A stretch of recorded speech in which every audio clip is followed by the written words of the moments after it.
How's it going, everyone? I hope all of you are doing well. My name is Chris. Thank you guys for visiting the channel today. In today's video, I wanted to show you guys a unique and creative way of chopping and arranging a sample on the MPC One. Now, the main reason why I'm making this video is because one of my favorite samplers, the Elektron Digitakt, has this feature called parameter lock. For those of you that aren't aware what parameter locking does, it allows you to set certain parameters as your step sequence is playing. And I guess the cool thing about that was I used to love using it when I would use samples. So I wanted to emulate that same concept on the MPC One. At first, I wasn't sure if it was possible, but I did find a way of doing it. Although it does require a little bit more steps, I think it's a really fun way of coming up with some really cool arrangements. So let me show you the beat that I'm working on using this method so you guys can see what I'm talking about.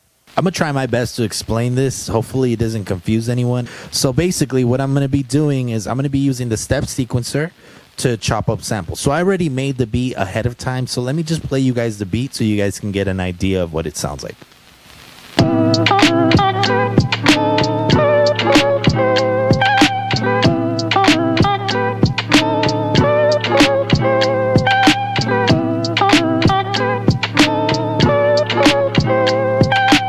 Now let me show you guys the sample.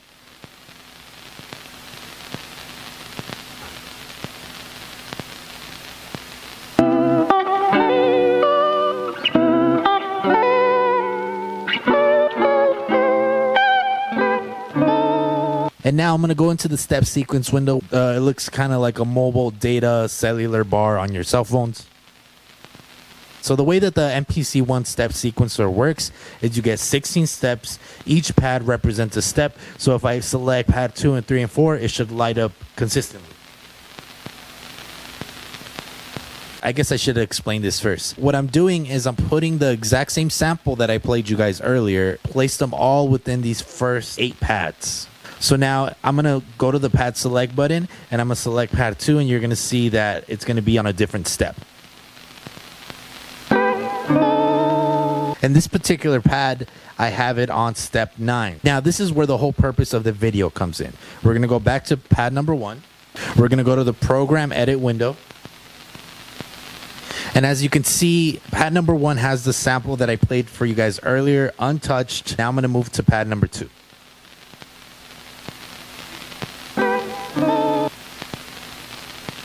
And as you can see, pad number 2 does have a little bit of trim on the start.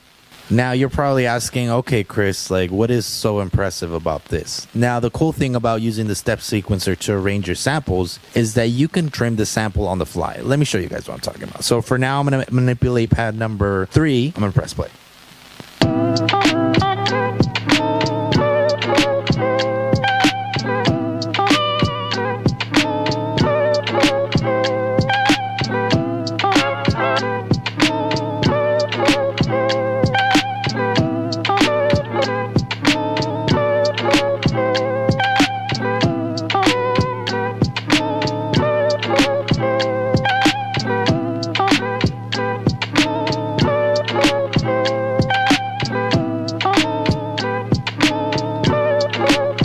It kind of gives you that ability to come up with your own pattern that sounds fluent, and it doesn't sound like you actually chopped up a sample. What I used to do on Elektron Digitakt is basically the same exact thing that I'm doing on the MPC One. Just doing it this way and chopping samples this way and really arranging this way just kind of opens up a new way of looking on how to get a nice consistent sound and melody, because honestly that is one of the amazing things about Jay Dilla, is that he was able to micro chop samples together and put them together in a way that sounded so fluent that it almost sounded like he was just looping the original sample. I feel like you're able to get consistency a little bit better than if you were to chop up the samples yourself. And that is it, everybody. Thank you guys so much for watching. I really appreciate it. If you guys enjoyed this video, make sure to give the video a thumbs up. Subscribe to the channel if you're enjoying the content so far. Also, make sure to follow me at Chris Galactic on Spotify, Instagram. Let me know what you guys thought of this tip in the comment section below. I will see you guys on the next one. Peace. Let's keep on making beats.